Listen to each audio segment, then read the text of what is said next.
oduu teenya jalqabaatiin. Joon Daani'el dabalatee namoonni xayyaarri gara Maqaleetti dirqiidhaan akka imalu dhiibbaa godhan shororkeessummaadhaan himatamuufi jedhame. Tibbana ijoo miidiyaa hawaasaa kan ta'e Joon Daani'el dabalatee namoonni hedduun xayyaarri gara Maqaleetti hurrii keessa akka balali'uuf dhiibbaa taasisaa turan. Kana hordofee poolisiin federaalaa ibsa kenne qabaa gabaasa guutuu dhageessu. Oduu biraatiin. Shumuu fi Shaaruun bulchiinsa yeroo naannoo Tigraayin godhamu amma booda fudhatama hin qabu jedhe TPLF. Gareen Dabratsiyoon Gabra Mikaa'eliin durfamu Geetaachoo Raddaa dura dhaabbachuu jalqabeera. Maaltu naannoo Tigraayitti jalqabuuf jira? Gabaasa guutuu dhageessu. Oduu biraatiin. Dooniin gara Yaman imalaa turte bishaanitti dhidhimuun namoonni 13 yoo du'an namoonni 14 achi buuteen isaanii dhabame. Doonii tana gubbaa lammiileen Itoophiyaa qofti 25tu ture. Gabaasa bal'aa dhageessu. Oduu biraatiin. Atileet Taamiraat Tolaa aanaa alaltuu iddoo dhaloota isaatti simatame. Gabaasa bal'aa qindeessineerra. Oduu teenyaa xumuraatii fi biyya alaatiin. Haleellaa Israa'el Libaanos irratti raawwattee namoonni 3 ajjeefaman. Israa'el xayyaarota 100 oliin Libaanos haleelaa jirti jedhameera. Waraanni haalaan sodaatamaa ture jalqabeeti jira. Gabaasa guutuu ni dhageessu akka mooltan daawwattootaaf hordoftootaan olee Global Media. Oduuf odeeffannoo keenya galgala kanaa qabannee dhufneeti jirra. Odeeffannoo keenya ijoo isaa amma dhageessan guutuu isaa isin biraan geenya. Hagaa xumuraa sagantaa keenyaatti dhaggeeffachuun yaada qabdan gara koomentiitiin nuuf barreessaa. Viidiyoon keenya namoota hedduu bira akka dhaqqabuuf ammoo like, share, subscribe godhuun dagatinaa isiniin jenna. Kallattumaan gara gabaasa bal'aattiin isin qajeelcha.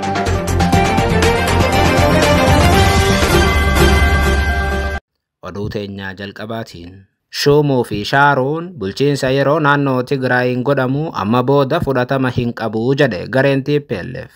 Gareen TPLF dura ta'aa dhaabichaa Dr. Dabratsiyoon Gabra Mikaa'eliin durfamu amma booda Shumuu fi Shaaruun aangoo bulchiinsi yeroo naannichaa raawwatu fudhatama hin qabu jedheera. Amma booda Geetaachoo Raddaa abbaa barbaade muudee abbaa barbaade dhiisuus fudhatama tokko hin qabu jedhe Dabratsiyoon Gabra Mikaa'el. Ji'a darbe kana bakka lamatti adda bahee gamaaf gamanaa jechoota walitti darbachaa kan jiru gareen TPLF ammaas jechoota walitti darbachuu itti fufeera.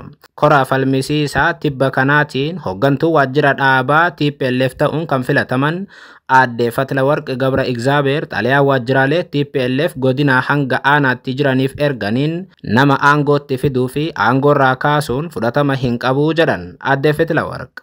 Hojimaataa fi adeemsa seeraa paartichaa haala hin eegneen aangootti nama muuduu fi aangoorraa kaasuun raawwatamaa jira kan jedhan aadde Fatlawarq. Dabaluunis bulchiinsi yeroo naannichaa yeroo dheeraadhaaf yaalii TPLFin diiguu gochaa ture jechuun himatan. Bulchiinsi yeroo isaan ammoo TPLF diigaa jiru jechuun himatan kun Geetaachoo Raddaati. Aangoo naannichaa irratti jijjiiramni amma bulchiinsa yeroo naannichaatiin godhamu TPLFin aangoorraa buqqisuuf shira godhamaa jirudha kan jette aadde Fatlawarq. Adeemsa gareen TPLF kun seera qabeessaa miti ittiin jedheen aangoo qabatan hojjechuu akka hin dandeenye isaan beeksifnaa jette. TPLF keessa dhibdee dhiyoo ji'oota darban dhalateen gareen lama kan uumame yoo ta'u, gareen obbo Geetaachoo Raddaa aangoo naannichaa bulchuu mootummaa federaalaa waliin hojjechaa jira. Gareen Dabratsiyoon Gabra Mikaa'el ammoo beekamtii dhaabaa seera qabeessa boordiin filannoo biyyaalessaa kenneef qaba. Lamaan isaanii gidduutti atakaaroon kan hammaate erga korri 14ffaa TPLF gaggeeffamee boodadha. Kora 14ffaa torbaan darbe kana gaggeeffamee xumurame gareen Geetaachoo Raddaa gaggeeffamuu hin qabu jechuun mormaa ture. Gareen Dabratsiyoon ammoo eenyuyyuu nu hin qabu jechuun koricha gaggeessee xumure.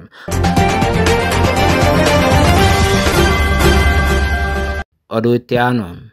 Joon Daani'el dabalatee namoonni xayyaarri gara Maqaleetti dirqiidhaan akka imalu dhiibbaa godhan shororkeessummaan himatamuufi jedhame. Kamisa darbe kana gara galgalaa imala qilleensaa Finfinneerraa gara Maqaleetti qabamee ture. Sababa haala qilleensaa hurrii hammaateetiin imalli sa'aadhumaatti haqamuun jeequmsa kaasee ture. Imaltoota keessaa namni TikTok gubbaatti hordoftoota hedduu qabuu fi Joon Daani'el jedhamu imalli kun haqamuu hin qabu. balaan homaatu hin jiru deemuu qabnaa jechuun xayyaara gubbaa taa'ee yoo mormii gaggeessu dhagahameera. Akkasumas ammoo TikTok gubbaatti hordoftoota hedduu qabu fayyadamee namni kun daandii qilleensa Itoophiyaa maqaa balleessuuf dhiibbaa cimaa taasisaa ture. Isaa qofa osoo hin taane imaltoonni xayyaara gubbaa akka bu'an qaamoleen nageenyaa balallii yoo gaafatanillee John Daniel abadan hin buunu jechuun namoonni illeen akka xayyaara irraa hin buuneef yoo lallabu dhagahameera. Kunis ammoo tamsaasa kallattii gubbaatti ture. Yeroo sunitti tamsaasa kallattii John Daniel namoota 27,000 oltu ilaalaa ture. Taatee uumame hordofee daandiin qilleensa Itoophiyaa kaleessa ibsa baasee tureen namoota sun keessaa John Daniel addatti himachuuf akka jiru beeksisee ture. Akkasumas ammoo uummanni biyyattii daandii qilleensa Itoophiyaa akka ija isaatti ilaalee akka eeggatu daandiin qilleensa Itoophiyaa kaleessa ibsu isin biraan geenye turre. Guyyaa har'aa miidiyaan biyyaalessaa Izeyaan waajjira qorannoo yakkaa koomishinii poolisii federaalaa wabeeffachuun akka gabaasetti taatee sana keessaa hirmaannaa kan qaban namoota 6 irratti qorannoo yakkaa shororkeessummaa eegalamuu gabaaseera. Shakkamtoonni kunneenis Yohaannis Daani'el Birhaane yookaan ammoo John Daniel, Naatinaa'el Wandiwaasan Shuumee, Eliyaas Dirribee, Yididiyaa Natsaannatii fi Leenii Kinfee akka ta'an ibseeti jira. Akka gabaasa miidiyaa kanaatti shakkamtoonni kun ammaan sana to'annoo poolisii jala akka jiranii fi wiixata boruu himannaa shororkeessummaatii mana murtii akka dhiyaatan gabaafameera.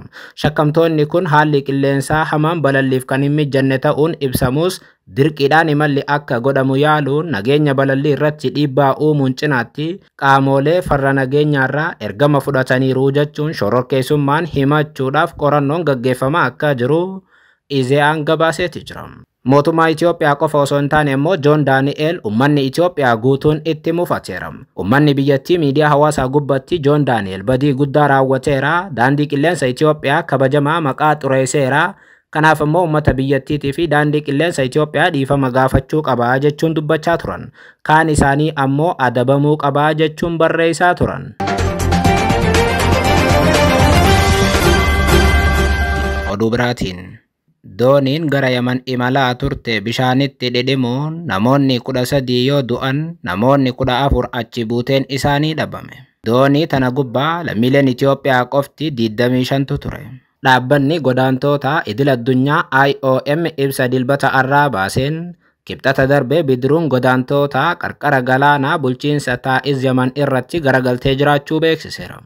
Bidiruun lammiilee Itoophiyaa 25 fi lammiilee Yaman 2 fe'attee Jibuutii irraa kaate kun naannoo aanaa Dubaab godina Al-Hakam jedhamutti akka liqinfamte ibseeti jira dhaabbatichi. Kaapteenii Yamanii fi gargaaraa isaa dabalatee namoota achi buuteen isaanii dhabaman barbaaduuf hojiin sakatta'iinsaa itti fufee waan jiruuf namoota du'uun isaanii mirkanaa'e keessaa dhiironni 11 fi dubartoonni 2 ta'uu IOM beeksiseera. Sababni dooniin kun liqinfamteef garuu ammallee ifa akka hin taane dhaabbanni IOM ibseeti jira. Balaan yeroo dhiyootti mudate kun balaa godaantoota daandii kanarra jiran mudatuuf yaadachiisa cimaadhaa jedhan itti aanaa hoogganaan ergama IOM Yaman keessatti kan argaman Maatii Hubar. Lubbuun bishaan balaafamaa kana keessatti bade hedduudha kan jedhe namni kun kasaaraa hamma kana sirreessuu dhiisuu dandeenya garuu godaantoonni imala isaanii hunda keessatti eegumsaa fi deeggarsa akka argatan gochuuf waliin hojjechuun dirqamaa jedhan.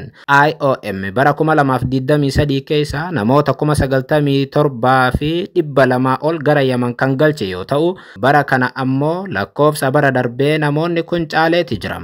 Namoonni Yaman ga'an yeroo baay'ee nageenya isaanii irratti balaan dabalataa isaan ni mudata.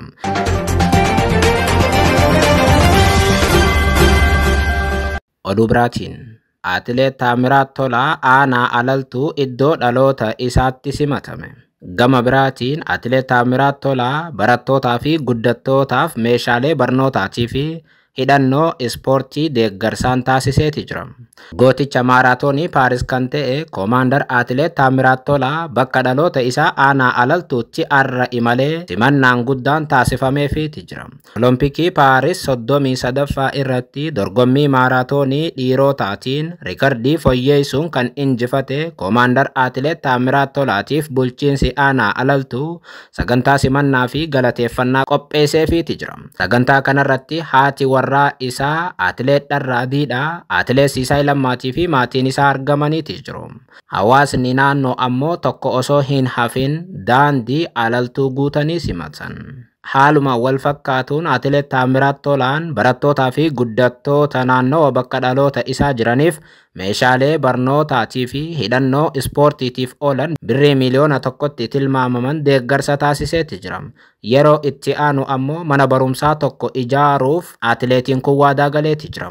Atileet Taamiraat Tolaa gama biraatiin aanaa alaltuu magaalaa mi'aawaatti gamoo hoteelaa abbaa darbii 5 lafa kaarimeetira 700 irratti ijaarsisaa jirus parsantii 80 ga'uu ibseeti jira.